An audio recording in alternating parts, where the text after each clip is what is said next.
Et voici 19h, c'est le retour de l'information sur la 3. Merci de nous rejoindre. Nous sommes en direct, comme tous les soirs. Voici nos titres. En ce moment, et dans un climat tendu, le conseil municipal de Clermont est réuni autour du maire. Les élus tentent de se mettre d'accord pour tenter d'éponger la dette. Vous le voyez sur ces images, la séance est perturbée par un collectif solidaire de l'opposition. À l'heure qu'il est, je vous le disais, les échanges doivent être passionnés autour du maire de Clermont et d'un sujet qui fait débat. Depuis 1 heure maintenant, le conseil municipal est réuni pour s'exprimer notamment sur l'endettement de la ville et surtout sur les emprunts toxiques dont les taux d'intérêt sont indexés, vous le savez, sur le franc suisse. L'opposition et un collectif, on l'a vu, s'opposent notamment à l'une des idées portées par la majorité, à savoir la signature d'un protocole avec une société de financement local. Les explications avec Pierre-Olivier Bell et Olivier Lopez. Le CAC 63 a décidé de frapper les esprits. Ce collectif, regroupant Attaque, la CGT et Chôme Actif, a envahi la salle du conseil municipal de Clermont en fin d'après-midi.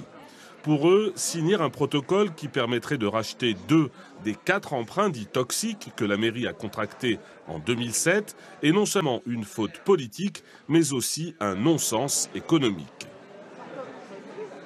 Le fonds de soutien de l'État prendrait 17 millions. Ça veut dire que pour les Clermontois, ça sera 18 millions dans tous les cas. 18 millions, c'est une somme énorme. 18 millions, c'est la réfection de l'opéra. C'est un opéra qu'on va payer aux banques londoniennes. Il y a des emprunts toxiques dans toute l'Auvergne. Des emprunts toxiques à Montluçon, à Vichy, dans les agglos, dans les hôpitaux.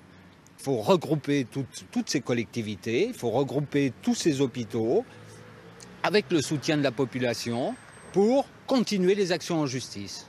Pour la municipalité actuelle, l'opportunité de financer plus de la moitié des pénalités de remboursement via le fonds de soutien est à saisir. De plus, la pénalité finale payée par les Clermontois serait de 14 millions d'euros et non de 18 millions comme le dit le CAC 63. Effectivement, c'est trop cher.